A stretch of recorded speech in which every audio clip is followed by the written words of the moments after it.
Buenas tardes, bienvenidos a esta sesión de diálogos de la gestión cultural. Esta sesión de hoy abre un ciclo muy significativo para todos nosotros. Es el ciclo a cargo del ITESO, Universidad Jesuita de Guadalajara, que tendrá 7 sesiones, 7 diálogos de la gestión cultural desde hoy y hasta el 12 de noviembre. Entonces sean todas y todos bienvenidos. Este ciclo, debo decirlo, es la continuación de otro ciclo anterior. A cargo estuvo de la Universidad Autónoma de Querétaro y tuvo 6 sesiones durante los meses de agosto y septiembre. Ese ciclo ya terminó y ya está disponible en los canales de YouTube de las 3 instituciones participantes. Y lo mismo pasará con este ciclo, con el ciclo del ITESO. Todas estas grabaciones de estas 7 sesiones de diálogos estarán disponibles para quien quiera volver a verlas después.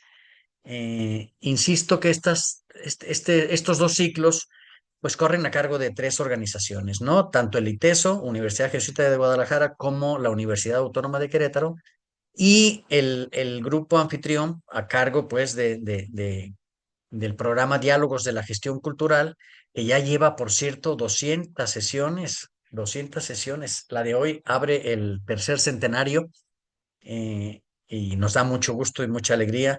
Esta organización, Diálogos de la Gestión Cultural, nació allá en el año 2020 y su fundador está aquí con nosotros, es el maestro Sergio Cervantes Quirós, quien ha estado en todas las sesiones y estará también en estas 200 pasadas y estará en las 7 que estarán a cargo del ITESO. Y también Berta Adriana Cervantes nos acompaña en todo el control del uso de la plataforma y la dinamización, todo el asunto del flujo de mensajes en Facebook, para hacérselos llegar después a los ponentes del día de hoy. Déjenme decirles que hoy la sesión se llama Nuevas tecnologías y viejas preguntas. Estará a cargo del maestro Antonio Delgado y de la maestra Ariadna Ruiz Almanza, que ya están aquí con nosotros. Y cada uno de ellos expondrá durante 15 minutos las primeras ideas del contenido del tema que nos han preparado para el día de hoy. Insisto, nuevas tecnologías, viejas preguntas. Y es que todas estas sesiones de diálogos de la gestión cultural, tanto de la Autónoma, como les decía yo, de Querétaro, como del ITESO, se enmarcan en un programa que le hemos puesto por título Arte, Crisis y Futuro Cultural. Y por eso la sesión de hoy, Nuevas tecnologías y viejas preguntas, responde a una forma de abordar este gran tema de estos 2 ciclos, que es Arte, Crisis y Futuro Cultural. Después de que el maestro Antonio Delgado y la maestra Ariadna Ruiz lancen sus primeras ideas en este tiempo que cada uno va a tomar para exponerlas, vendrá una sesión de diálogo donde el público pues podrá hacer preguntas desde en Facebook y las estaremos recogiendo para hacérselas llegar a ellos. Y en la segunda parte ellos dialogarán entre ellos mismos, pero también pues de alguna manera con el público, en tanto puedan ellos dirigirse a atender, a responder las preguntas y a pues dialogar acerca de los comentarios que ustedes también quieran hacer. Todo eso, todo eso nos va a llevar alrededor de una hora más o menos y pues al final despediremos la sesión invitándoles a la que sigue, a la que vendrá el miércoles próximo. Sin más, paso a leer la semblanza del maestro Antonio Delgado, quien iniciará su participación enseguida. Él es consultor, profesor, diseñador de experiencias, design thinker, comunicólogo. Él ha estudiado educación, comunicación, design thinking y se centra en integrar tecnologías emergentes para enriquecer y transformar los entornos educativos y los entornos comunicativos. Él es experto en innovación educativa y en comunicación digital, con más de 2 décadas de experiencia en este sector. El maestro Delgado ha contribuido al desarrollo de proyectos de innovación educativa, desarrollo de marcas y estrategias de comunicación, además de centrarse en la capacitación en inteligencia artificial. Actualmente se dedica a la creación de estrategias de comunicación digital, desarrollo de contenidos digitales, diseño curricular, la implementación de aplicaciones de inteligencia artificial en el ámbito educativo y comunicativo y a la docencia en diversas universidades, pues en distintas universidades. Pues bienvenido, Antonio, tienes la palabra. Bien, gracias por la presentación, gracias por la invitación y gracias por la bienvenida. Un saludo a todos. Bueno, le parto de, voy a proyectar nada más una sola diapositiva, nada más como para darle orden también a mi participación. Este, eh, ¿de dónde parto? Cuando me invitaron dije, a ver, ¿y ahora de dónde, no? Y literal me rasqué la cabeza como ahorita, sobre todo porque de repente hablar de nuevas tecnologías pues, supone identificar qué significa nuevo y qué significa viejo, ¿no? O sea, y es un dilema muy interesante. eh, Parto un poquito por ahí en algún momento, uno de mis textos de lectura fue precisamente sobre la parte de lo nuevo y lo viejo, ¿no? Un libro por ahí revisé de Armand Matelar, ¿no? Que determinaba lo bueno, lo nuevo y lo viejo. Y más que más allá de hablar desde una perspectiva como de modernidad, o bueno, sí, más bien es argumentar que la modernidad de una tecnología no necesariamente radica en la tecnología misma, sino en lo que está detrás de esa tecnología, ¿no? O sea, digamos, la tecnología que hoy nos explota en las manos, diríamos que tiene más de 30 años que se empezó a pensar, ¿no? Por ejemplo, si ahorita hablamos de inteligencia artificial en un trabajo que por ahí hicimos, rastreando un poquito el concepto, de dónde surge, cuál es la historia, nos vamos a 1946 en un paper que hablaba sobre modelo representacional matemático de una neurona, ¿no? Esos fueron los inicios. El concepto de inteligencia artificial, digo, aparece por ahí en la década de los 60. Y bueno, pues digo, hablo de eso porque ahorita es como el boom, ¿no? Hablar de inteligencia artificial a partir del 2022, cuando liberan ChatGPT fue ¡pum! ¿No? Y ahora sí, todo el mundo conoce inteligencia artificial, pero si empezamos a rastrear esta parte de dónde viene, pues básicamente nosotros estamos viendo como la última partecita de una historia muy larga, ¿no? O sea, que ha tenido inviernos, que ha tenido primaveras, se oye romántico, ¿no? Pero es esto. Y de repente entender que en esta perspectiva temporal, ¿no? O sea, pues nosotros nada más estamos viendo como la parte final. Y entonces, aquí viene esta parte, ¿no? O sea, lo que sucede con este tipo de tecnologías es que lo vamos recontextualizando. Digo, la inteligencia artificial generativa, como la conocemos ahorita, insisto, hace el boom en 2022, pero hay trabajos previos, de mucho tiempo atrás, ¿no? O sea, digamos, un evento importante por ahí de 1997 fue esta computadora que desarrolló IBM, ¿no? Para que jugaba ajedrez. Después se han desarrollado otros sistemas inteligentes donde aprenden a jugar ajedrez, que es diferente, ¿no? Una que juega ajedrez y la otra que aprende. Pero bueno, ese digamos es un ejemplo como en el boom, ¿no? Pero en este rollo de la recontextualización, es muy interesante cómo las tecnologías de repente se van integrando, ¿no? O sea, de repente empiezas a escucho el radio en internet. O sea, digo, ahorita resulta como muy común, ¿no? Que esté escuchando el radio, ¿en dónde? En internet.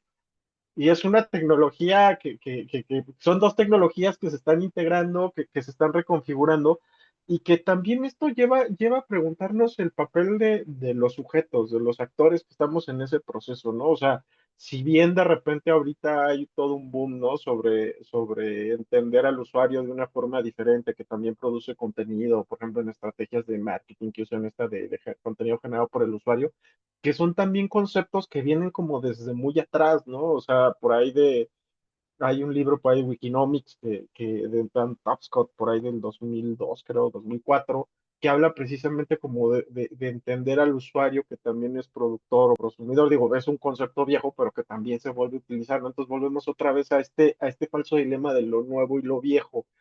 Y al final, digamos, es ir identificando, yo creo, en esta parte del dilema, qué es lo que hay detrás, ¿no? O sea, no nada más es el avance técnico, sino también es entender que detrás de estas tecnologías tenemos que analizar creencias, los contextos económicos, políticos, sociales, culturales, ¿no? Este, los intereses, el poder que está detrás, ¿no? O sea, hablando otra vez de inteligencia artificial, de repente pareciera que la batalla es a nivel tecnológico, pero si lo empiezas a rascar y lo empiezas a ver en sus diferentes dimensiones y escalas, tiene muchas aristas, ¿no? O sea, no nada más es tecnológico lo que puede estar generando, peleando a lo mejor las grandes empresas, como podría ser OpenAI y Google o Cloud, o perdón, Anthropic.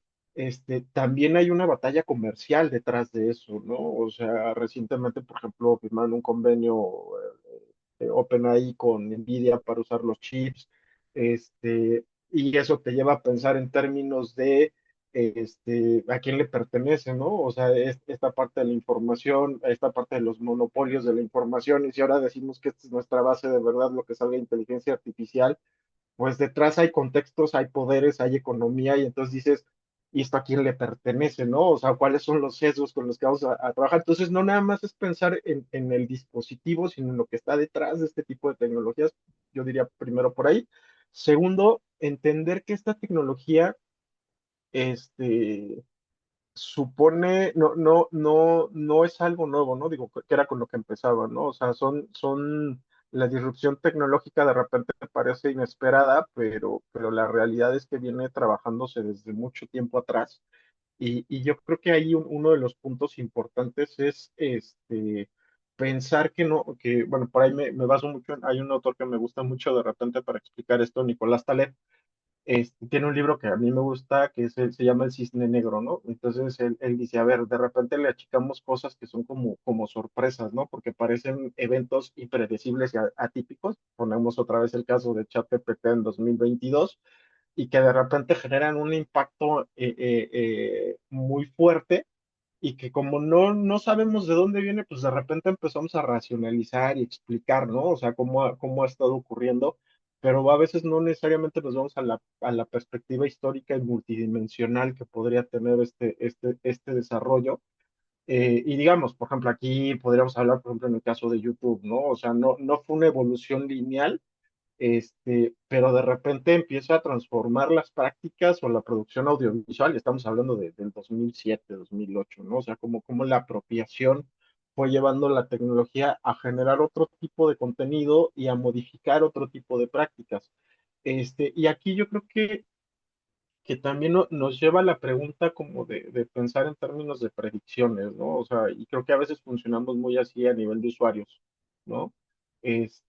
No es que tengamos una bola mágica que nos diga cómo va a estar el futuro, porque el futuro lo vamos a estar construyendo a través de los sistemas que ellos son culturales y creativos, ¿no? O sea, al final de cuentas creo que el usuario, la persona, los que estamos aquí, vamos configurando y reconfigurando las distintas tecnologías, y hablo de dispositivos o medios de comunicación, y que eso al final de cuentas es un proceso de ida y de vuelta, ¿no? O sea, iterativo, porque como vamos modificando las producciones, los hábitos, también vamos modificando la forma en la que nosotros estamos consumiendo o produciendo tecnología o produciendo contenido a través de esto, ¿no? Entonces, creo que por ahí serían como los dos primeros puntos, ¿no? O sea, entender que esto no, o sea, entender lo que determina lo nuevo de lo viejo, entender que esto no es así como guau, aparece, sino que de repente hay cosas que se van construyendo desde tiempo atrás y que esto va reconfigurando nuestras prácticas de consumo y de producción, ¿no? Y producción de sentido también, ¿no? O sea, ahorita ya es así como las fuentes de información, ¿cuáles son? Yo he escuchado a alumnos que dicen, es que lo vi en TikTok, y tú dices, híjole. Entonces volvemos, no es la tecnología, es el elemento de apropiación que nosotros podemos estar generando o que podemos, digamos, desde las instituciones, y hablo aquí de la institución formativa como puede ser la universidad, el deber y la responsabilidad que tiene de ir configurando no las respuestas, sino la capacidad de hacerte preguntas, ¿no? Y entonces ahí volvemos otra vez al punto, ¿son viejas las preguntas o las preguntas son atemporales? ¿no? O sea, no son ni nuevas ni viejas, sino todo lo contrario. Y aquí nos lleva, digamos, yo diría al segundo punto, bueno, al tercer punto, que es más allá de la alfabetización, ¿no? O sea, estamos muy acostumbrados a, me entra, pícale, ¿no? Pero no construimos sentido. Y en general, digamos, y aquí hablo mucho desde la experiencia, desde el ámbito educativo y formativo, muchas de las capacitaciones, mucha de la formación que se da en este sentido es en función del dispositivo y no de lo que el dispositivo puede generar. Y hablo desde educación básica hasta educación superior y más allá en la formación continua, ¿no? Entonces, hay que formar también el sentido, desarrollar estrategias de apropiación. Y yo aquí a lo mejor me estoy arriesgando mucho, ¿no? Pero no nada más es la herramienta, sino también es cómo vamos creando cultura. Y aquí hablo de los videoblogs, me estoy yendo totalmente al 2007, ¿no? Porque precisamente ahorita podemos hablar de influencers y los vamos a ver en distintas redes sociales, pero las primeras prácticas que se empezaron a dar de esto en función del video, por ejemplo, pues fue en los youtubers, ¿no? O sea, que estamos hablando del 2000, 2007 más o menos, y eso fue reconfigurando totalmente las prácticas en un sentido de que ellos entendieron que era un escenario donde podían proyectarse pero que también estaban generando cultura, ¿no? Y cómo eso se ha ido diversificando, digo, obviamente si hablamos del contenido, en contenido cada vez más breve, yo diría más snack, ¿no? O sea, que lo consumes rápido y órale, al que sigue y al que sigue en esta cultura de la inmediatez, pero aquí es donde entra precisamente este sentido, este hilado fino entre la práctica, la cultura, la tecnología, el contenido, ¿no? Y y creo que uno de los elementos, y si no me equivoco, ya estoy aquí como para ir cerrando esto, es las crisis de las preguntas, ¿no? O sea, yo me pregunto, y es una paradoja, ¿no? O sea, vivimos en una era saturada de respuestas. O sea, no sé si vieron, por ejemplo, ahorita Google ya te da la opción de buscador con inteligencia artificial, que igual eso es un tema porque otra de las dimensiones ahí que era lo que decía económica, Google hace poquito, hace un mes, mes y medio, no creo que 2 meses, empezó a hacer renuncias anticipadas de su clúster de los equipos de trabajo que estaban en buscadores, ¿no? Y esto, o sea, digo, pasa a lo mejor de repente desapercibido, pero si te pones a pensar, la gallina de los huevos de oro de Google eran los buscadores. Y entonces empiezan a decirle, oigan, pues si quieren de una vez renuncien, ¿no? Renuncias anticipadas, porque vamos a cerrar esto, y entonces te das cuenta que le están invirtiendo a la inteligencia artificial, ¿no? Entonces vuelvo otra vez a la paradoja, o sea, en un mundo saturado de respuestas, donde cualquier cosa, o le preguntas a TikTok, o le preguntas a ChatGPT, o le preguntas a Gemini, vas a encontrar respuestas. De repente parece que estamos careciendo de generar buenas preguntas. Digo, habría que ver cuáles son las buenas preguntas, que esa es otra pregunta, ¿no? ¿Qué características tendría una buena pregunta? Pero en este contexto creo que lo que tendríamos que estar haciendo bueno, no sé si tendríamos que estar haciendo, pero creo que es uno de los retos, es generar esta capacidad crítica de formular, que es una habilidad muy humana, ¿no? O sea, la capacidad crítica no de encontrar respuestas, sino de formular preguntas significativas. ¿Qué es lo que te significa, no? Y digo, volvemos otra vez, o sea, podríamos hablar aquí un poquito del poder, ¿no? O sea, ¿quién controla estas plataformas? ¿Por qué las controlas? ¿Cuáles son las narrativas que están detrás? ¿Qué significa generar comunidad, ¿no? En una sociedad mediada por un algoritmo, nadie se escapa del algoritmo, lo queramos o no. ¿Cómo vamos redefiniendo a partir de estos escenarios estas identidades, ¿no? Pues, en la privacidad, el sentido de la privacidad, el sentido de la identidad pública y qué voces son amplificadas y cuáles son estas estrategias sistemáticas de silenciar esas voces y esas preguntas. O sea, digo, son preguntas que no tengo respuestas, pero son preguntas que siguen guiando, pero que si las analizo y echas la mirada atrás, lo mismo pasaba cuando criticábamos la televisión o cuando criticábamos el radio, cuando empezamos a criticar el Internet en el 2000, ¿no? O sea, ¿qué es lo que hay detrás? ¿Cuáles son, cómo entendemos a la persona, cómo entendemos a la persona en su contexto? Y yo creo que la crisis que viene sobre esta de nuevas preguntas perdón, nuevas tecnologías y viejas preguntas, pues sí es una crisis que no es tecnológica, pero sí es una crisis de pensamiento crítico. ¿no? O sea, y ahorita que lo estoy diciendo, me estoy escuchando y digo, pues es que esas son las mismas preguntas que en la universidad mis profesores me dijeron, ¿no?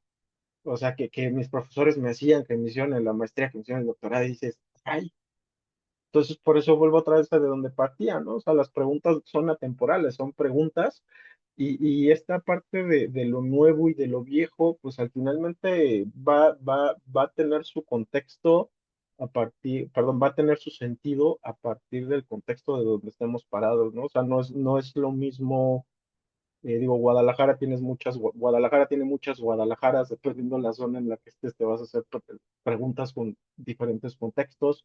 Eh, el país tiene muchos países dentro, ¿no? Entonces, creo que por ahí iría yo este sentido reflexivo, ¿no? O sea, creo que es la irrupción y lo anárquico de aprender o de reformular las preguntas que parecen viejas, pero que siguen siendo fundamentales.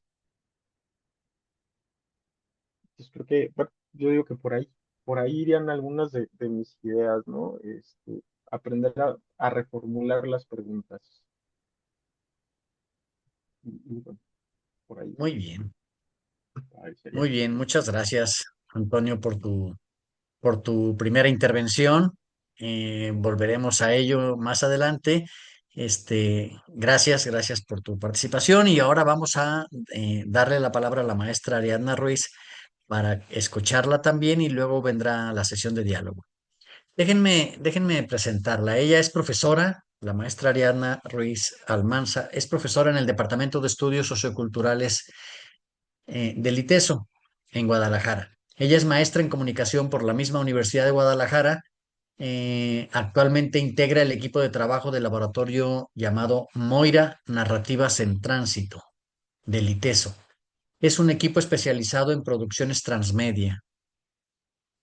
La maestra Ariadna es también asesora de guión y productora audiovisual. Entre sus líneas de investigación tenemos a la mano tres de ellas, ¿no? Uno, narrativas, participación y poder. La segunda, imagen, poder e intertextualidad. Y la tercera, narrativas transmedia y expansiones en el campo de la no ficción latinoamericana. Artículos suyos han sido publicados en revistas especializadas de cine y de comunicación, y es coautora de varios capítulos que aparecen en los libros Ciudadanía Digital y Democracia Participativa del año 2018, Anatomía de una isla, Jóvenes ensayistas cubanos del 2015 y 50 años de cine cubano en el 2019. La maestra Ariadna ha impartido conferencias y ha participado en diferentes paneles de discusión en Brasil, Argentina, México, Estados Unidos, Cuba, sobre ética documental, sobre las estrategias de representación participativas en la no ficción y el web documental colaborativo latinoamericano.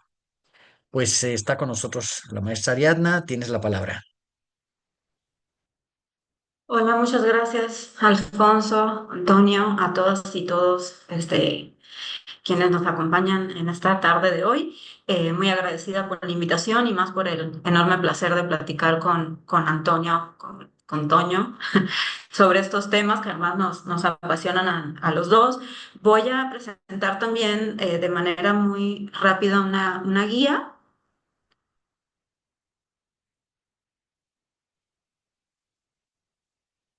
Espero que la tecnología me acompañe.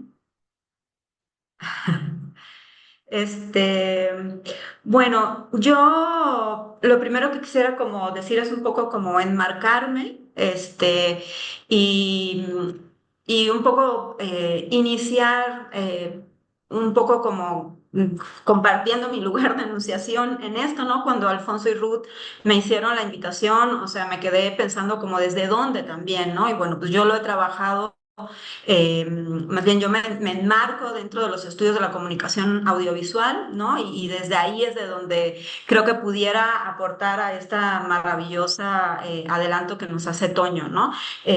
O sea, todo esto sobre nuevas tecnologías, que ya muchas veces hemos dicho que ninguna en realidad es tan nueva, ¿no?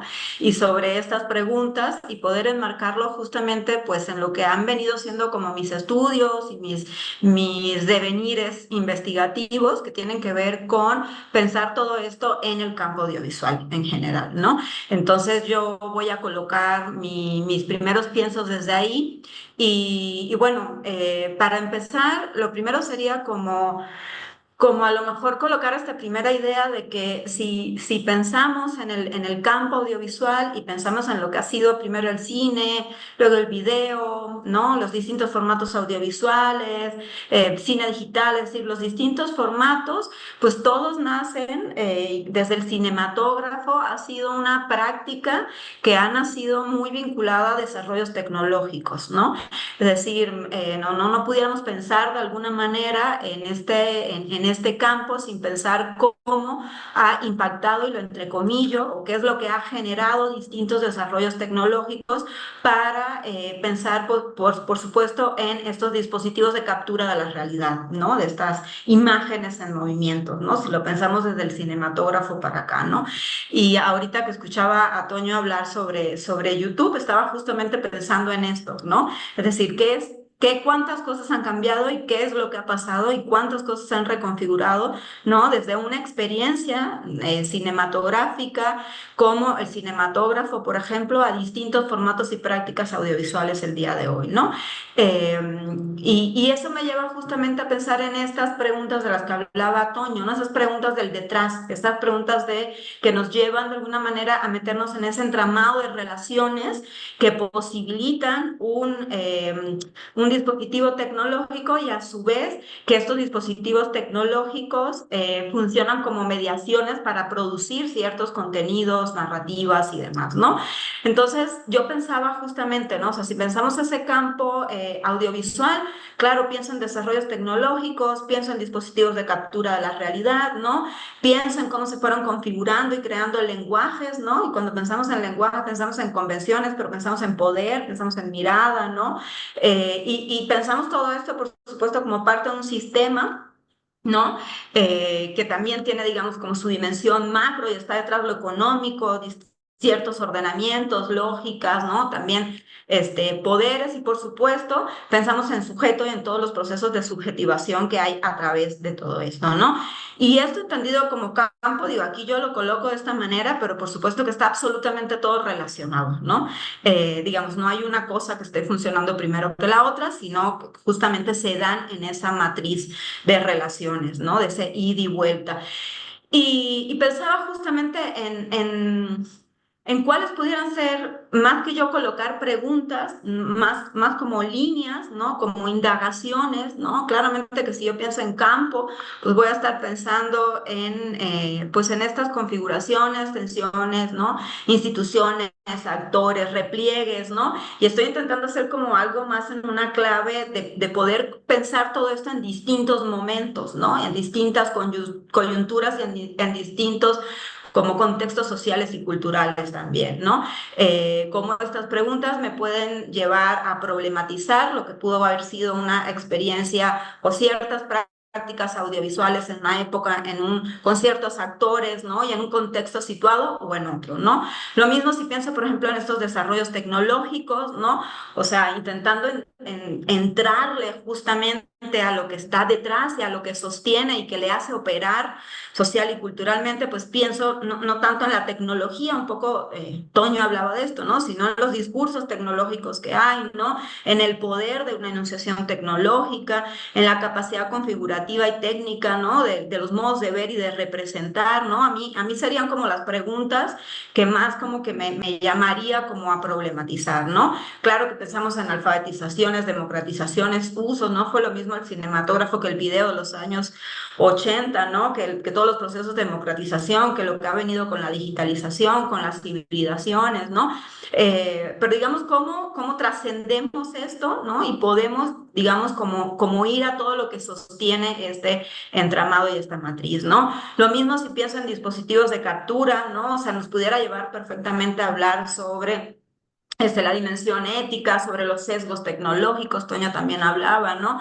Sobre las propias limitaciones de las herramientas, ¿no? Pero si hablamos de lenguajes en mirada, ¿no? O sea, a mí una de las cosas que más me interesa a la hora de pensar las relaciones entre tecnología, dispositivos de captura, representación y narrativa es justamente la convención del lenguaje que posibilita una tecnología en particular, pero que es una convención social y que está plagada de operaciones de poder detrás, ¿no?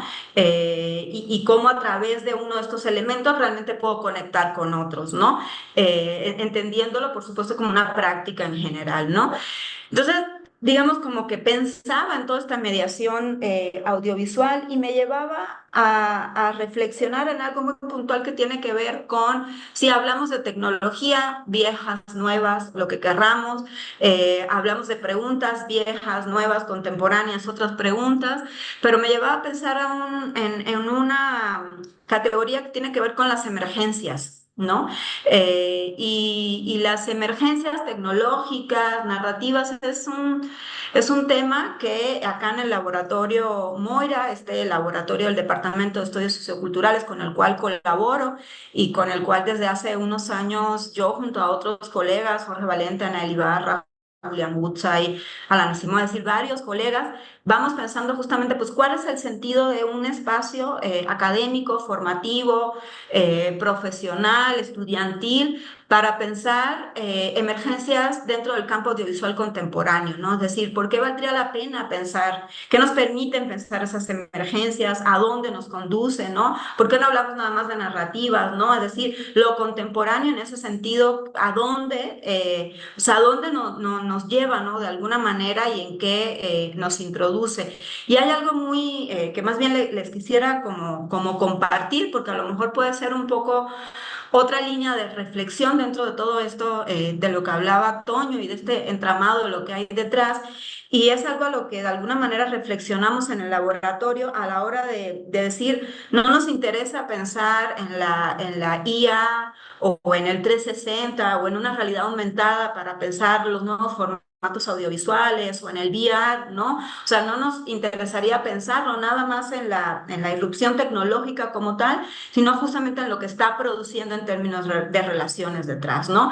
Y pensar en esas emergencias tecnológicas que escapen, por supuesto, a la fascinación de un lanzamiento, ¿no? Que ya claramente que es sabido por todos los estudios de tecnología que una irrupción tecnológica no tiene nada que ver nada más con que ahora aparece, ¿no? Y con que ahora la conocemos, sino a cómo problematizamos ese entramado que hay detrás y que además está en disputa, ¿no? Y pensamos acá las emergencias, en tanto emergencias que no suponen una ruptura, es decir, cuando hablamos de emergencias audiovisuales o emergencias tecnológicas dentro del campo audiovisual, no estamos hablando de un antes ni un después, ¿no? Sino de cómo son procesos de reconfiguración en un continuum, justamente, ¿no? Procesos de resignificación, residualidades, negociaciones en disputa, emancipaciones, incluso estrategias políticas, ya sean individuales, colectivas, de un uso tecnológico en particular para la creación de ciertas narrativas en contextos muy situados, ¿no? Y eso nos ha llevado de alguna manera a empezar a esbozar unas especies como de aproximaciones que no están escritas en ningún lugar. Entonces me encanta como poderlas colocar aquí a nombre de quienes pensamos todo esto en el laboratorio, ¿no? Que tiene que ver con no pensarlas, con no poder pensar las emergencias tecnológicas si no es en relación con ciertas emergencias narrativas y muy situadas, ¿no? Es decir, las formas en las que una tecnología audiovisual e incluso tecnologías que no han sido creadas para el entorno audiovisual, pero que son apropiadas, ¿no? Para crear narrativas audiovisuales, median de alguna manera una producción de sentido específica, ¿no? Y bueno, claro, porque forman parte de ese entramado de relaciones culturales, de agendas, de emergencias sociales, de coyunturas que así lo posibilitan, ¿no? Es decir, para nosotros acá en el laboratorio, cuando hablamos de emergencia, no estamos hablando únicamente de una irrupción tecnológica, ¿no? Sino incluso de agendas, capacidad de agencia, coyunturas que se dan en lo social, que se dan en lo cultural y que son justamente las que están permitiendo un uso, una apropiación u otra de una herramienta tecnológica para construir algo, ¿no? Entonces, digamos que la dimensión cultural está muy colocada en ese sentido, ¿no? Y bueno, pues en general las emergencias nos permitirían observar esa complejidad de los procesos contemporáneos, ¿no? Esa complejidad un poco de lo que decía Toño, que se da en distintos planos, ¿no? Si ahora estamos haciendo videos educativos en YouTube, ¿qué está significando esto? ¿No? Es decir, cómo los consumimos, por qué, con qué lenguajes, qué estamos trayendo en términos residuales, qué se está colocando nuevo, qué nuevos códigos están, ¿no? E incluso con tecnologías que a lo mejor no han sido creadas justamente para eso, ¿no? Entonces, bueno, esto es un poco como lo que me llevaba como a pensar, es decir, cómo incluso en algo acotado, como puede ser el campo audiovisual, pero que ya no están acotados, porque de hecho en lo audiovisual es donde muchísimas de estas tecnologías ahora mismo estamos creando productos audiovisuales constantemente, prácticamente todos nuestros procesos cotidianos, ¿no? Y están en la web, y están circulando, y están de una manera acelerada, ¿no? Saturando y tomando de alguna manera pues nuestra cotidianidad, ¿no? Entonces, nada, por aquí lo pensamos un poco como nosotros y yo quería traer un poco como la reflexión hacia ahí, ¿no? No nada más como hacerle preguntas, si se quiere, de un orden más epistemológico a lo tecnológico o a lo narrativo, sino también a pensar en clave cultural también lo emergente, ¿no? Es decir, ¿qué son las emergencias y cómo se puede producir en esta simbiosis cierta emergencia, ¿no? Entonces, bueno, yo creo que por aquí lo dejaría al menos como un primer saque y luego lo podemos seguir conversando. Muchas gracias, Ariadna. Muchas gracias, maestra Ariadna Ruiz, por tu presentación y tu provocación. La verdad es que tu intervención y la de Antonio nos dan para continuar por mucho rato este diálogo, poniendo ejemplos, reformulando las preguntas, ¿verdad? Como bien decía Antonio, si no, citando, me hiciste recordar un poco a Gertz, cuando decía en su libro, si no conocemos las respuestas, pues discutamos las preguntas, ¿verdad? Esa frase de él de allá de los años 70 del siglo pasado que ha evolucionado, esa cita de él ha evolucionado de muchas formas, ¿no? Al menos yo recuerdo en el ITESO muchas veces en el campo educativo le han jugado con estas palabras y han reformulado este planteamiento, ¿no? La verdad, yo quisiera comenzar por invitarles a, pues, tal vez a comenzar con algunos ejemplos. A mí me mueve mucho este punto cuarto que citas, Ariadna, el de las emergencias que nos permiten observar la complejidad de los procesos y las formas en las que interactuamos, creamos, pensamos, disputamos y reimaginamos. Y, y yo creo que en el laboratorio han tenido pues una riqueza enorme de trabajo a lo largo ya de estos años.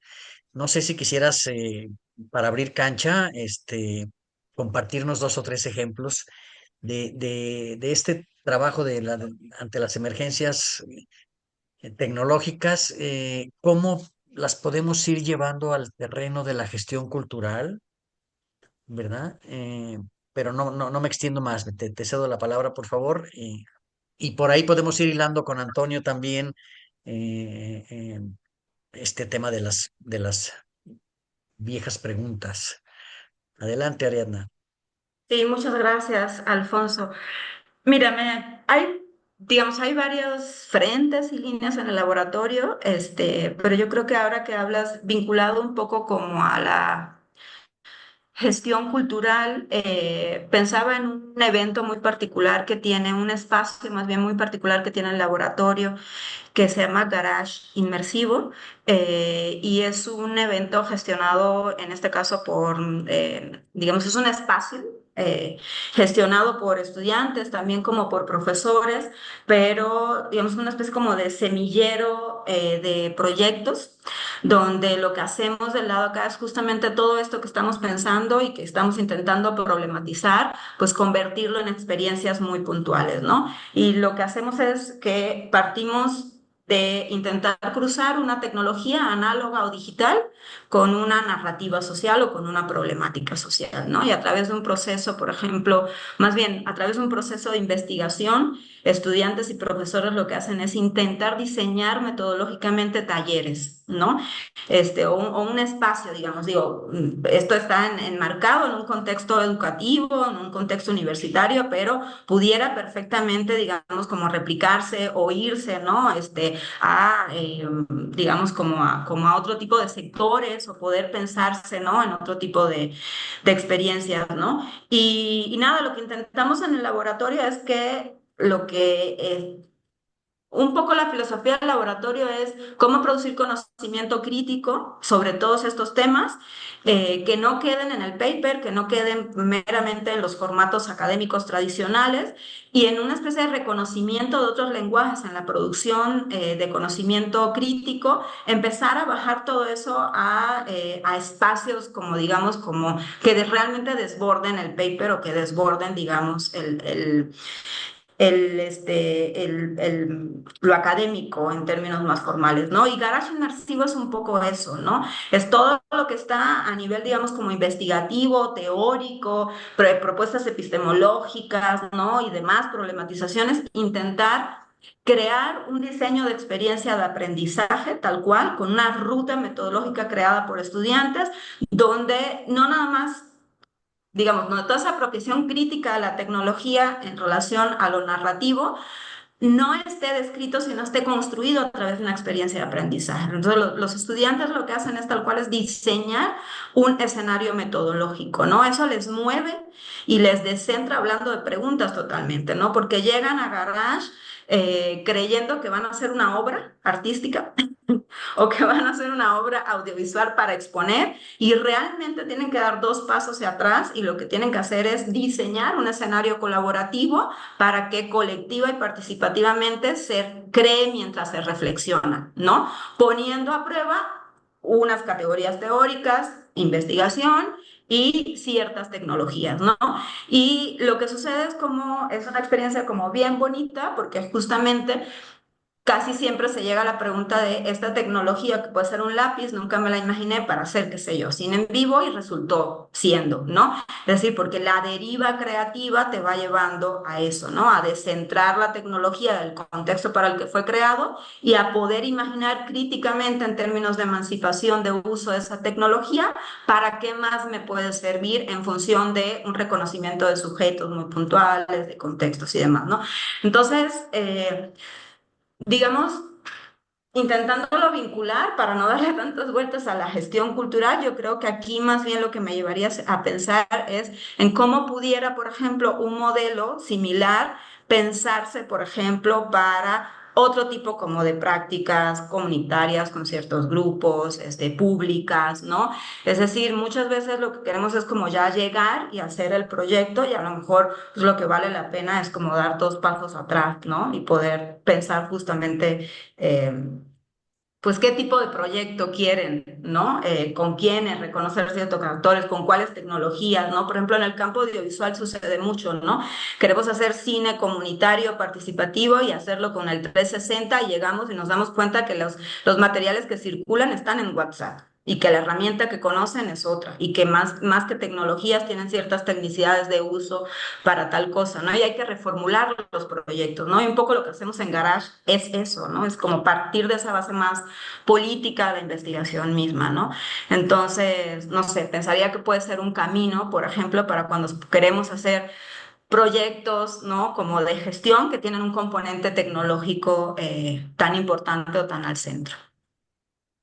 Sin duda, ¿verdad? Qué interesante cómo nos vas regalando la posibilidad real de combinar reformulación de los procesos educativos, como bien lo acabas de explicar tú, con el trabajo profesional, universitario, pero ya después como egresados también en el campo comunitario, en el campo de la gestión cultural, donde pues recuerdo yo que más bien hace décadas la prioridad era el trabajo presencial, era el trabajo en vivo en el museo, en la galería, en la biblioteca, en el espacio público, en la plaza pública. y la tecnología digital, digamos, en este caso, empezaba a jugar a finales de los años 90, pero ahora es impresionante su presencia en todos estos procesos de interacción en el trabajo de la gestión cultural, ¿no? Eh, nos llevas a vincular esto y a repensar entonces el mismo trabajo del gestor cultural con sus propias comunidades, con articulado con este proceso de mediación tecnológica y este descentramiento del que hablas tú de la tecnología para tratar finalmente lo que hay que tratar, que son los asuntos humanos de fondo que están en juego ahí, la necesidad de expresarse de las personas, la necesidad de explicarse el mundo, la necesidad de articularse con otras personas para hacer procesos que fomenten la expresión, no sé, artística o la expresión en general, en niños, niñas, adolescentes o adultos o personas de la tercera edad, ¿no? ¿Qué opinas de todo esto, Antonio? Vamos a darle la palabra a Antonio. Y ya platiquen entre ustedes también. Y luego Es que Tita que nos diga qué dicen allá en Facebook. Adelante, Antonio. ahorita que escuchaba a Ariadna, creo que es importante identificar, o sea, más allá del medio, las capacidades que tienen, o sea, más allá de la tecnología, es la capacidad que tiene la tecnología, cuáles podrían ser como esas cualidades, ¿no? Y lo conecto con lo que decías ahorita, los asuntos humanos. Y en este sentido yo distingo tres capacidades que podríamos, que dan para mucho, pero una es esta capacidad de la conectividad, digo, más allá de las redes y de que si estás conectado, digo, ¿qué es lo que estamos haciendo ahorita? Estamos conectados. Yo estoy en mi casa, perdón, el gato estaba paseándose por aquí, digamos, este rollo conectivo de la tecnología te permite entrar al estudio de Sergio, te permite entrar a ver mi gato, me permite ver tu librero, o sea, a ver, lo que estamos aquí generando, creo que esta capacidad es, por un lado, de conectar a las personas, digamos, y voy a hablar en general de redes, ¿no? O sea, generamos redes, generamos comunidades. Y en estas comunidades, y lo que decía Ariadna, ¿no? O sea, lo que circula es contenido, o sea, al final yo ahorita, digo, obviamente para promocionar el evento, pues, oye, a ver, conéctate, ¿no? Aquí está, y comparte el link, pero no es el contenido no es conectarse por conectarse, ¿no? O sea, y aquí es donde yo digo, bueno, a ver, la conectividad tiene que ver con conectar personas, generar redes, generar comunidades, y eso lo permite la tecnología, tiene su lado otro, también divide, ¿no? O sea, pero la tecnología en sí misma no conecta ni divide. Lo que conecta y divide somos nosotros, son los pretextos con los cuales nosotros queremos conectar. Entonces, pero es una capacidad que te da la tecnología. La otra es la ubicuidad, ¿no? O sea, al final, estoy en casa, pero estoy trabajando, pero estoy platicando con ustedes, ¿no? Entonces, esta parte, digo, nos permite conectar los espacios de la vida cotidiana, de trabajo, de ocio, la parte de la economía, las relaciones personales, y que al final tienen que ver con las personas, más allá de los espacios, ¿no? Digo, y está la otra parte, la transgresión de los espacios, o sea, la invasión a la intimidad, esta parte de que el trabajo es 24/7, porque pues en cualquier momento te mandan un WhatsApp cuando estás comiendo y dices, ay, o sea, digo, en los que somos workahólicos es lo tengo que responder ahorita, ¿no? Pero o sea, esta ubicuidad también puede ser transgresora de nuestros espacios, ¿no? Y la otra, la tercera que yo diría, tendría que ver también con la parte de la productividad, ¿no? Y digamos, si conecto estos tres puntos y de lo que comentaba Ariadna, me hace pensar, por ejemplo, bueno, la base es lo que hay un libro, Henry Jenkins, Convergencia Cultural, y tiene un ejemplo que se me hace bien bonito sobre la parte de la apropiación y lo habla mucho desde la juventud, desde la niñez.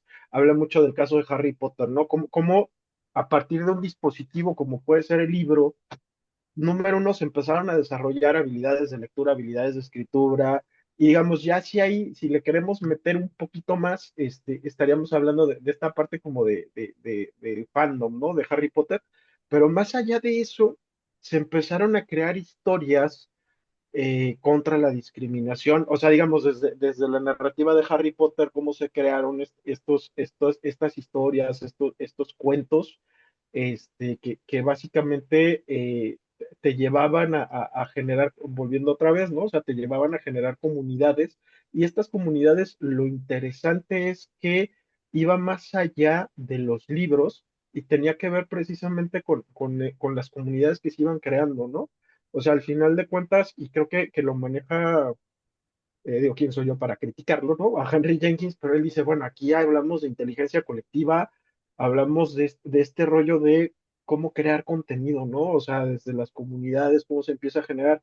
Y en este caso, digamos, el dispositivo de salida, el dispositivo conectivo, pues fue básicamente el Internet y lo que en el inicios del 2004 eran los blogs, ¿no? O sea, digo, ya ahorita podemos hablar de otro tipo de redes, pero que nos vamos a los fundamentos y es el lenguaje natural escrito, ¿no? Obviamente, digamos, con esta perspectiva de un cambio más hacia lo audiovisual, pues obviamente, digo, estamos teniendo obras maestras en TikTok, ¿no? O sea, ¿por qué? Porque desarrolla la parte creativa.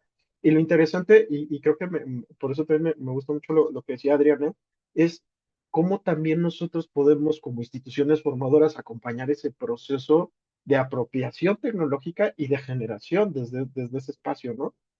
No es fácil, porque al final de cuentas creo que en un mundo, vuelvo otra vez al punto donde todo lo puedes hacer muy fácil, hace falta la conciencia crítica y yo creo que ahí es donde podemos ir acompañando, ¿no? Y es donde tiene sentido este tipo de proyectos, este tipo de laboratorios, de decir, a ver, no nada más es hacer por hacer, ¿no? O sea, vamos a hacer con sentido. ¿Y cuál es ese sentido? Yo digo, bueno, generar comunidad, generar redes, es lo que te puede permitir generar inclusive cambios. No generar inclusive cambios, te permite generar cambios, ¿no? Tanto para bien como para mal. El chiste es cómo lo vamos acompañando ese proceso. Y creo que esto también nos habla, digo, hablaba de estas tres capacidades, cognitiva, ubicua y productiva, pero también de entrada son escenarios o son entornos, o pues, yo diría más bien ecosistemas flexibles y personalizados, ¿no? O sea, al final creo que estos dispositivos con los que estamos interactuando, esto que estamos haciendo de tener un espacio de discusión, creo que nos permite llegar a más, pero también habla de espacios flexibles, espacios de participación activa, ¿no? este, en las distintas modalidades. Hay quien significa más en silencio, pero también está produciendo, ¿no? O sea, digo, porque de repente es uno como profe y dices, ay, yo quiero que todos participen, ¿no? Y por ahí, eso se lo aprendí a Carlos Luna, decía, pues a veces uno significa, hay personas que significan en silencio y está bien, ¿no? Bueno, palabras más, palabras menos, esa era la idea, ¿no? Y entonces dices, ok, eso también, el silencio también te dice algo. Y yo creo que cuando lo empiezas a conectar con comunidades, con producción, creo que se abre el panorama, ¿no? Y yo creo que aquí nada más el punto es cómo permites que desde un proceso de autonomía, ¿no? De autónomo, los estudiantes, en este caso, vayan tomando esas decisiones, pero desde un proceso reflexivo, ¿no? Y creo que por eso insisto, yo creo que el proyecto que nos platica Adriana tiene mucho sentido para mí desde esta perspectiva.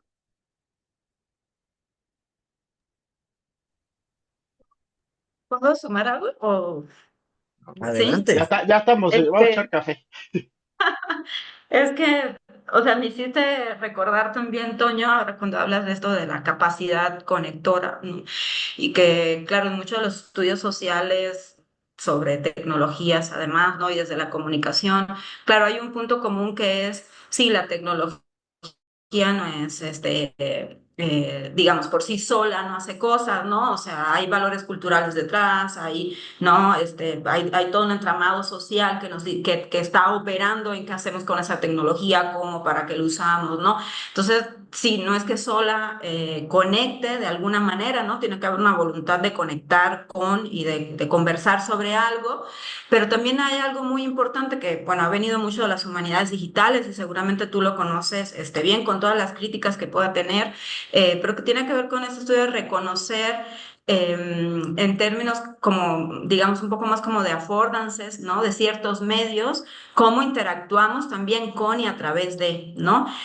Porque eso nos permite también, como desde una mirada crítica, decir, sí, hay, o sea, los códigos culturales y sociales están operando en términos de poder, en términos discursivos, en qué decimos, ¿no? En si hacemos hate o no, en cómo utilizamos y para crear, no sé, utilizar la tecnología para una manifestación con causa o si la hacemos para tirar hate, ¿no? O sea, es claramente que está, ¿no? Digamos, la sociedad detrás dándole un uso en términos políticos y sociales a una tecnología, pero también hay una capa que a veces como que medio descuidamos, incluso en los proyectos que hacemos que tiene que ver con un estudio y reconocer la propia medialidad en términos incluso de lenguaje, ¿no? De ciertas tecnologías, ¿no?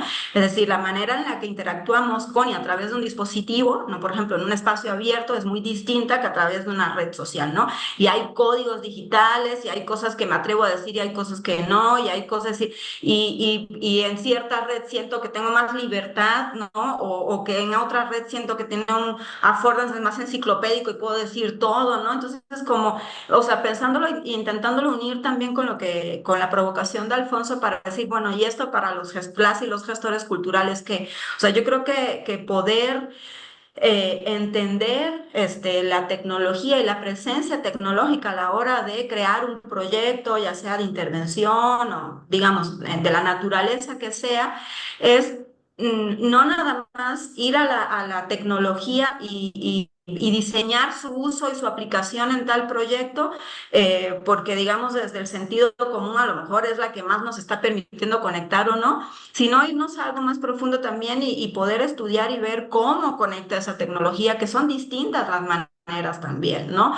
O qué tipo de conversaciones produce, o cuáles son los sesgos de una tecnología u otra, o por más que para mí pueda ser la mejor, no es la tecnología con la que cierta comunidad, y digo comunidad en un sentido muy amplio, ¿no?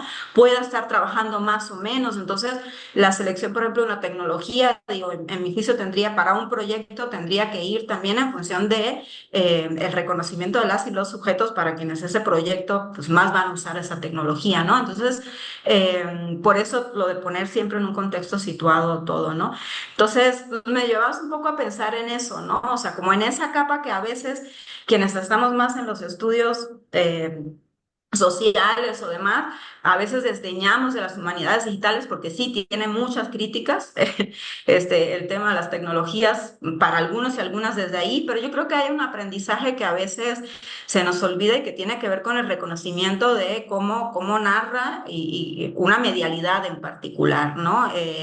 Porque eso a veces lo quitamos como de la ecuación. Entonces, bueno, nada, eso por un lado. Y por el otro, nada más como sumar, que a veces, digo, por ejemplo, desde el lugar de quien investiga también, ¿no? O de quien está produciendo conocimiento, nos vamos nada más a cómo los otros y las otras usan la tecnología o cómo los otros y las otras, ¿no? Y estudiamos el uso tecnológico en otros, ¿no?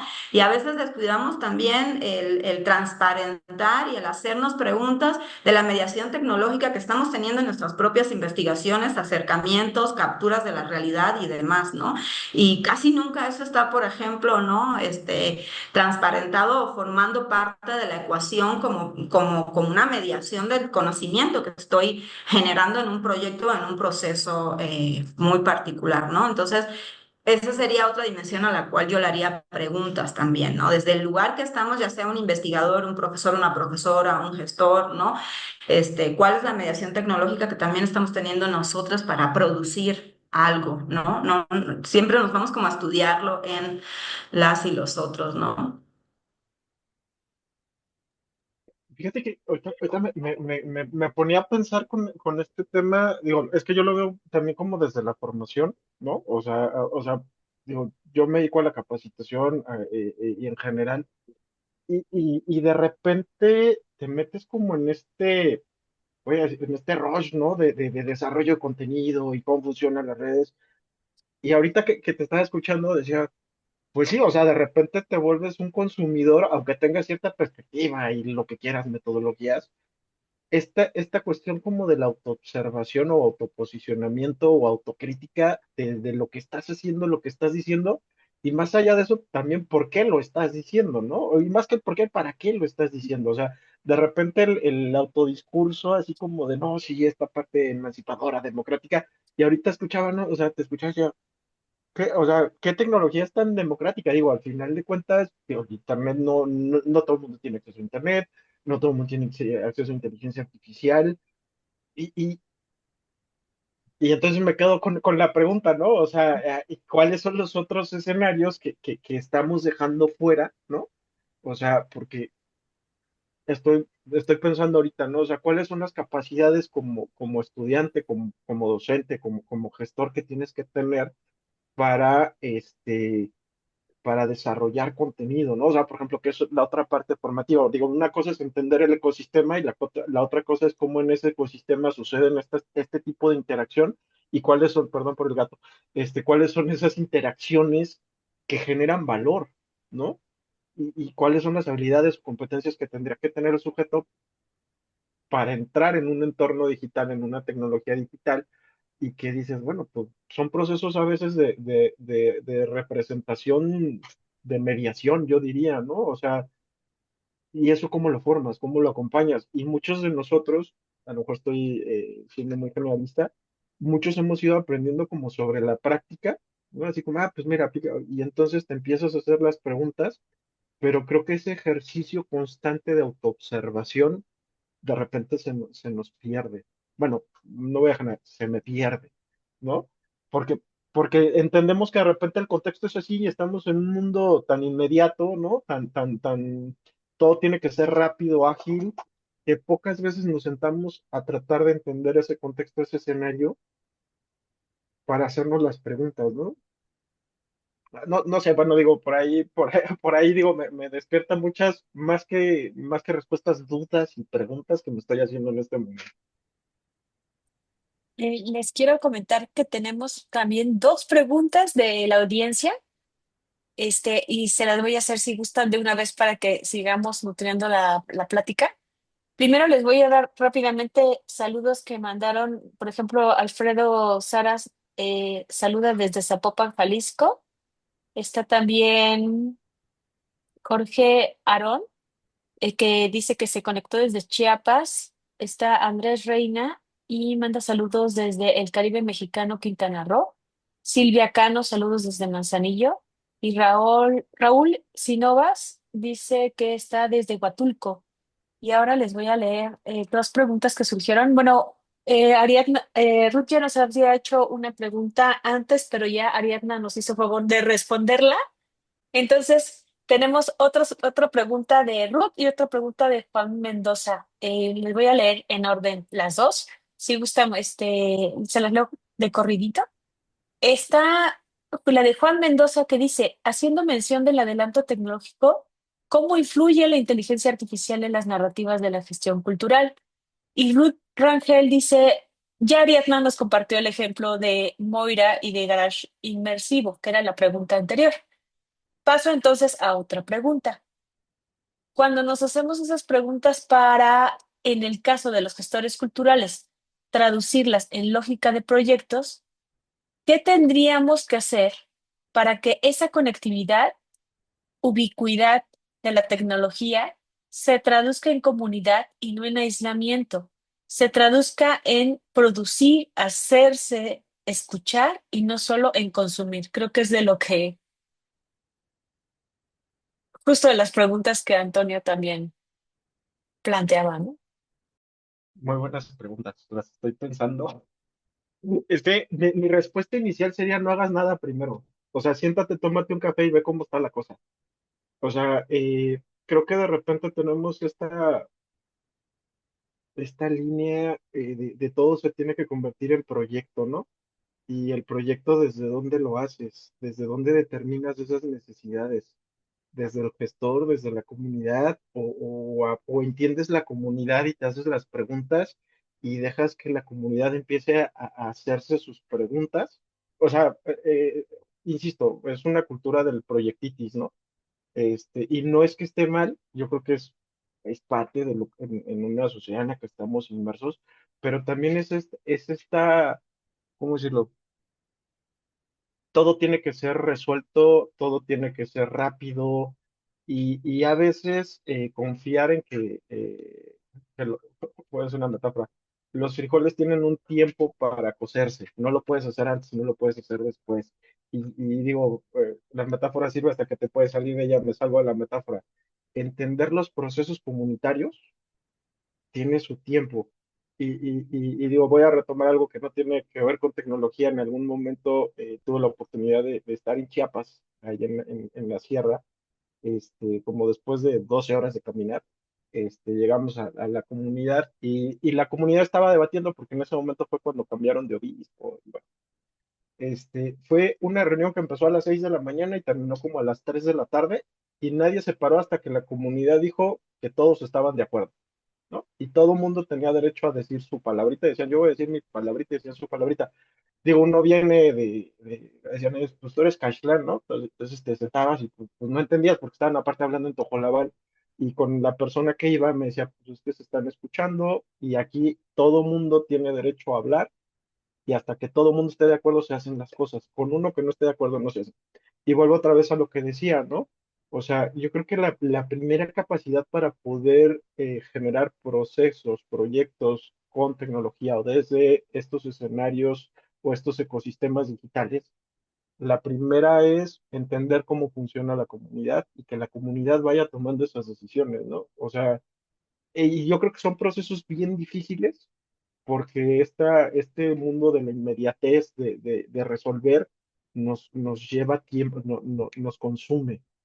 Pero creo que esa habilidad de aprender a observar, aprender a escuchar, no oír, porque muchas veces oímos pero no escuchamos, y de generar procesos de empatía, que no supone nada más estar en los zapatos de otros, sino entender desde dónde está hablando y entender cuáles son esos problemas que normalmente son diferentes a los de uno, se pueden hacer muchas cosas. Digo, suena muy romántico, yo creo que no es un proceso fácil, pero a lo mejor es esa, ¿no? No hagas nada, siéntate a observar.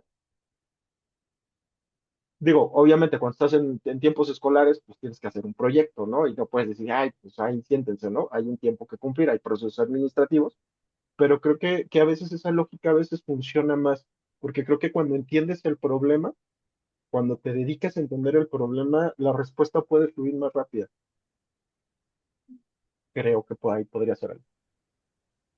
Yo abonando este, a lo que decías, Toño, y para responderle a Ruth, después me gustaría volver a escuchar la uno, porque no la entendí muy bien, la pregunta de Juan.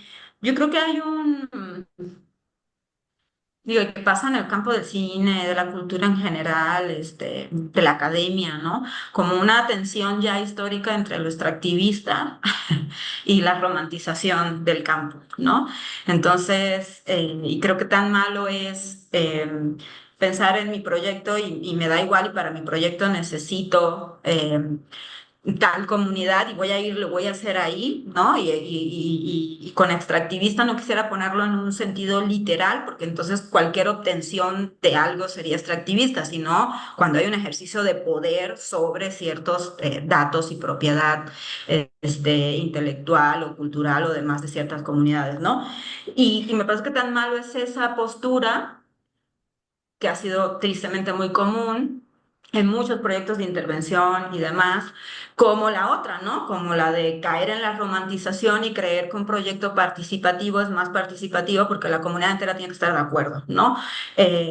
Creo que poder entrarle a los grises y pensar que un proyecto colectivo tiene que partir de reconocer lugares de enunciación, negociaciones, tensiones, disputas, agendas, desde dónde está hablando uno, incluso formas de organización que tienen que darse para que las cosas salgan, ¿no? Y que no tienen nada que ver con una cuestión hegemónica ni de dominación, ¿no? Sino cómo vas negociando, pactando, generando alianzas, abriéndote a ciertos actores dentro del campo, relaciones, sabiendo que estas no, porque esas sí son límites, ¿no?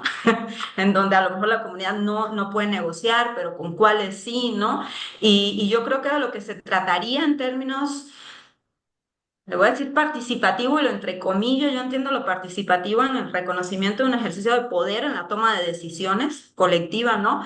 Pero es como de ir justamente como a eso, ¿no? Como a ir pensando que alguna idea se va a ir modificando en la medida en la que se pueda ir reconociendo ciertos posicionamientos de distintos actores dentro de la comunidad y negociando y lo que debería existir es un marco de posibilidad para que esa negociación sea justa, ¿no? O para que esa negociación sea transparente, o para que las asimetrías al menos queden declaradas como parte de la negociación, ¿no? Entonces, pero eso no es fácil. Yo lo estoy diciendo, lo he estudiado, lo intento hacer y no, y hay demasiadas fuerzas y tensiones y no, o sea, pero yo creo que el declarar esa limitante, ¿no? En un proyecto colectivo, cuando están claramente marcados ciertos roles como de poder o ciertas asimetrías, a lo mejor intentar como desmontar eso y no, y tampoco autocensurarnos y decir, no, no voy a hacer más proyectos comunitarios porque solamente si el proyecto nace de la comunidad se puede hacer. No, porque entonces ya no podríamos hacer absolutamente nada. O sea, eso lleva a la parálisis también, ¿no?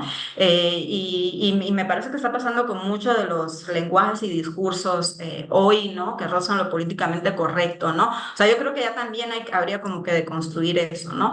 Pero bueno, no sé si ya estamos sobre el tiempo. Esta pregunta de Ruth sí me posee por completo, porque me gusta mucho, porque claro, son las grandes preguntas que en términos incluso éticos nos hacemos, ¿no?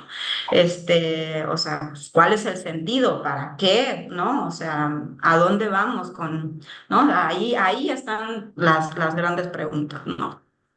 Y que yo creo que ese es el papel del gestor, pues, o sea, a ver, el gestor es, o sea, lo que hace el gestor es hacer que las cosas sucedan, hay que problematizar, hay que hilar fino, ¿no? Y a veces hay que tomar decisiones y es importante, este, porque pues ahí radica precisamente el sentido de lo que se hace, ¿no? Cuando eres gestor, o sea, es hacer que las cosas sucedan este, desde una perspectiva crítica, ¿no? Yo creo que se puede conectar muy bien, ¿no? Porque es lo que le da sentido o le da el por qué y para qué de lo que estamos haciendo.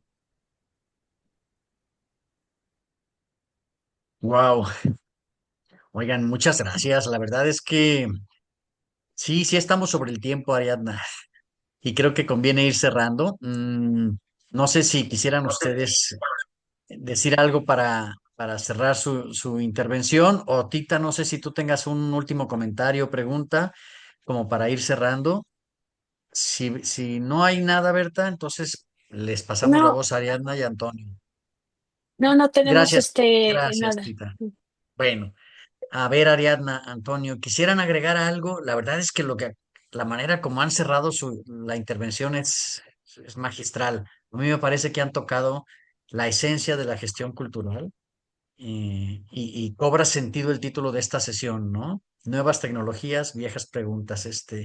La manera como se han acercado ustedes a reflexionar sobre su propio tema vinculado a la gestión cultural me parece que es muy valiosa y qué bueno que está esto grabado, porque hay que volverlo a escuchar.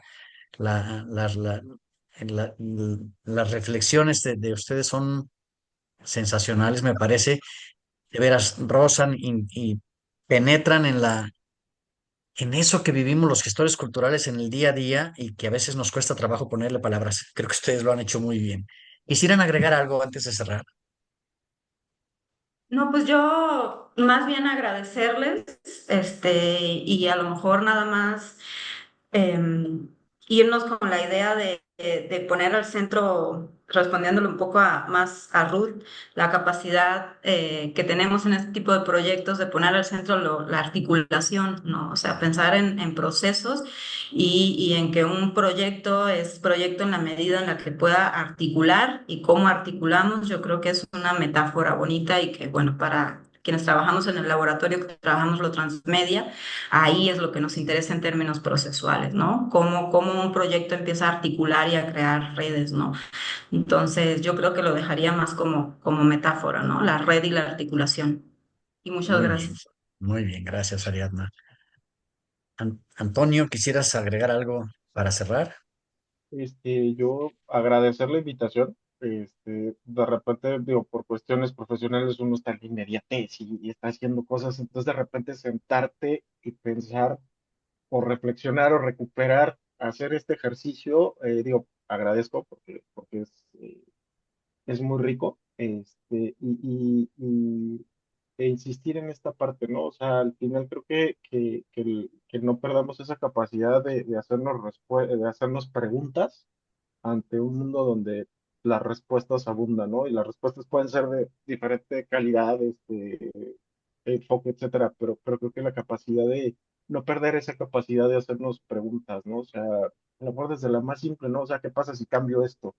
O no sé, para profundizar o para problematizar o no sé, pues, pero creo que esa capacidad nos puede ayudar a generar muchos procesos, inclusive, o sea, creo que el gestor como tal, pues es eso, ¿no? O sea, ver esas preguntas y tratar de profundizar en ellas. Y gracias por la invitación. Gracias a ustedes dos, Ariadna, Antonio, muchas gracias por aceptar la invitación, por regalarnos su tiempo y por compartirnos sus reflexiones y sus experiencias en diferentes niveles, pero sobre todo en el educativo, que es oro molido para nosotros en la gestión cultural. Mil gracias. Y antes de despedirnos, quisiera ver si Sergio Cervantes, el director del programa Diálogos de la Gestión Cultural, quisiera dirigirnos algunas palabras y con ello pues estaríamos cerrando. Yo después de él les haré la invitación a la siguiente sesión. Adelante, Sergio. Pues gracias. No más palabras que la felicitación y el profundo agradecimiento tanto a Ariana como a Antonio por este riquísimo diálogo que suma a los diálogos que tenemos ya, que pronto este también estará en YouTube, para beneplácito, lo diría yo así, de todos los gestores culturales que deseen consultar y que deseen seguir pues participando en su preparación, en sus conocimientos, ¿no? Gracias a los conocimientos de ustedes dos, Ariadna, gracias Antonio, gracias a sus experiencias que enriquecen todos los diálogos de la gestión.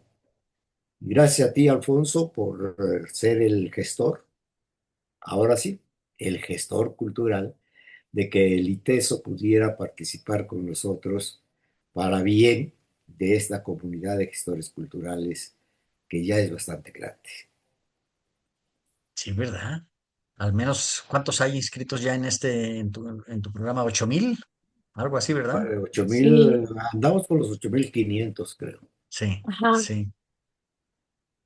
Sí, Sí, pues muchas gracias, Sergio, y muchas gracias, Berta, por toda tu conducción en la parte técnica y en la parte del seguimiento a las dos plataformas, a Facebook y a Zoom. Muchas gracias, Berta. Y gracias a todas y a todos quienes estuvieron presentes en día de hoy. Y hacemos la invitación para que recomienden a otras personas que quieran visitar posteriormente esta sesión que estará divulgándose en los canales de YouTube del ITESO, de la Universidad Autónoma de Querétaro y desde luego en la plataforma del mismo Diálogos de la Gestión Cultural, que ya está en su sexto año de vida. Y hoy es el programa, dijimos, el 201, con esta participación de los maestros Antonio y Ariadna. Inauguramos el tercer centenario pues de esta riqueza de diálogos de la gestión cultural. Les invitamos a el miércoles próximo a la siguiente sesión. Estará a cargo de el doctor José de Jesús Guridi Colorado y el maestro Daniel Rodríguez Cano. Ellos tendrán una participación con este título. La digo brevemente nomás para dejar claro que está también muy atractivo. Se llama Lenguajes del Colapso. Del colapso será la segunda sesión de este ciclo enmarcado en el título general, que es Arte, Crisis y Futuro Cultural. Pues muchas gracias y buenas noches. Nos despedimos con esto. Hasta luego.